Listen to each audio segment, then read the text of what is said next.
दोस्तों, एक बात तो तय है, इस कोरोना महामारी ने लोगों को इतना बदल दिया, लोगों के दिल में इतनी दहशत पैदा कर दी, इतना खौफ पैदा कर दिया कि वो अब मृत लोगों को कोरोना का बम समझने लगे हैं। वो सोचते हैं कि अगर कोई भी व्यक्ति इस समय मर रहा है तो वो कोरोना महामारी से मर रहा है।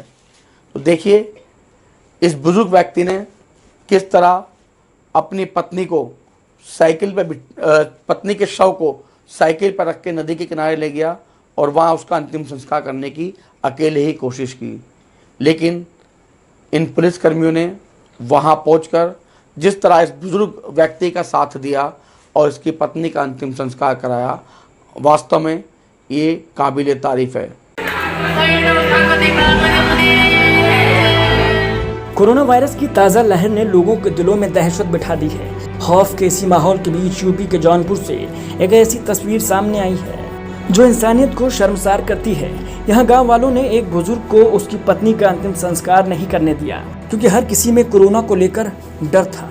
बुजुर्ग अपनी पत्नी के शव को साइकिल पर लेकर भटकता रहा, लेकिन किसी ने भी उसकी कोई मदद नहीं की। ये घटना यूपी के जौनपुर में घटी है।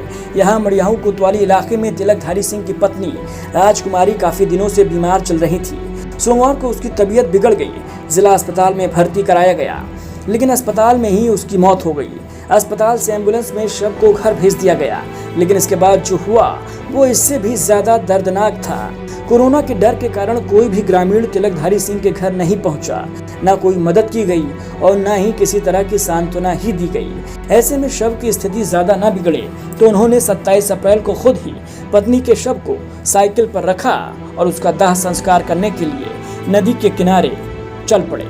लेकिन वहां पर ग्रामीणों ने पहुंचकर ऐसा करने से मना कर दिया, जिसके बाद अंतिम संस्कार नहीं हो सका। जब इसका पता पुलिस को चला तो पुलिस ने शव को कफन में लिपटाया और जौनपुर के रामघाट पर अंतिम संस्कार कराया। पुलिस ने अंतिम संस्कार की पूरी प्रक्रिया अपनी निगरानी में ही करवाई ताकि कोई ग्रामीण परेशानी का सबब न बने। दोस्तों, देखा आपने ये जौनपुर की रिपोर्ट। यहाँ पर इस बुजुर्ग व्यक्ति को अपनी पत्नी के शव को साइकिल पर अकेले ही ले जाना पड़ रहा है। ग्रामीणों में तो खौफ है कि कहीं इस महिला को कोरोना तो नहीं हुआ। अगर इस महिला का अंतिम संस्कार गांव में किया जाएगा, गांव में इस महिला के शव को लाया जाएगा, तो कहीं इसके अंतिम संस्कार के बाद पूरे गांव में महामारी तो नहीं फैल जाएगी। दोस्तों, ये गलत मैसेज है। ये सिर्फ जौनपुर में नहीं, ये कई जिलों में देखने को मिल रहा है, प्रदेशों में देखने को मिल रहा है कि जहां अपने ही अपनों का साथ छोड़ देते हैं तो वहां या तो किसी अजनबी को या फिर प्रशासनिक अधिकारियों को शव का अंतिम संस्कार कराना पड़ रहा है। नमस्कार दोस्तों, जय हिंद, जय भारत, वंदे मातरम।